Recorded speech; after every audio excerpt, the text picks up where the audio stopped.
బద్వేలులో ప్రపంచ క్షయవ్యాధి దినోత్సవం సందర్భంగా డాక్టర్ జ్యోత్స్న ఆధ్వర్యంలో ప్రపంచ క్షయవ్యాధి దినోత్సవం ఘనంగా నిర్వహించారు. కార్యక్రమంలో భాగంగా క్షయవ్యాధి లక్షణాలు, నివారణ, చికిత్స, ప్రత్యక్ష పర్యవేక్షణ, చికిత్స విధానం గురించి 2025వ సంవత్సరానికి టీబీ నిర్మూలన గురించి డాక్టర్ జ్యోత్స్న వివరించారు. టీబీ నిర్మూలనలో సమాజాన్ని భాగం చేయాలని ఆమె పిలుపునిచ్చారు.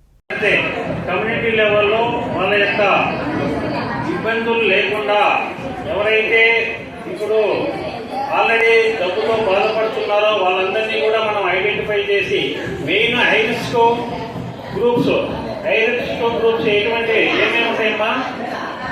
మనకు హై రిస్క్ గ్రూప్ మెట్రా స్మోకింగ్, డ్రింకింగ్, తర్వాత డ్రైవర్స్, తర్వాత మెయిన్ మైన్స్ ఉన్నటువంటి ఇటువంటి ఇప్పుడు కంకర రాళ్ళు, తర్వాత ఇటుకల పట్టీల దగ్గర, తర్వాత ఇక్కడ వచ్చేసి కోల్స్, ఆ పొగాకు ఎక్కువ తీసుకోవడం వల్ల ఇలా ఐరిస్ గ్రూప్ ఉన్నటువంటి వాళ్ళందరినీ ఐడెంటిఫై చేసేదానికి ప్రయత్నం చేయండి.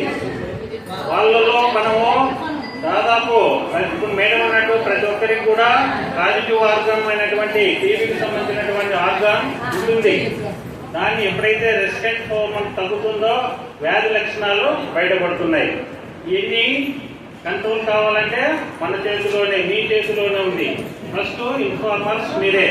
అటువంటి లక్షణాలు గల ఉన్నటువంటి వ్యక్తులను ఐడెంటిఫై చేసి వాళ్ళను కొంచెం ప్రత్యేకంగా టెస్టులకు పంపించడము, టెస్టులు ఏదైనా పాజిటివ్ ఏదైనా వచ్చినప్పుడు వెంటనే మందులు వాడితే వినా ఒకరి నుంచి ఒకరికి మనము స్ప్రెడ్ కాకుండా కంట్రోల్ చేసేదానికి ఆస్కారం ఉంటుంది.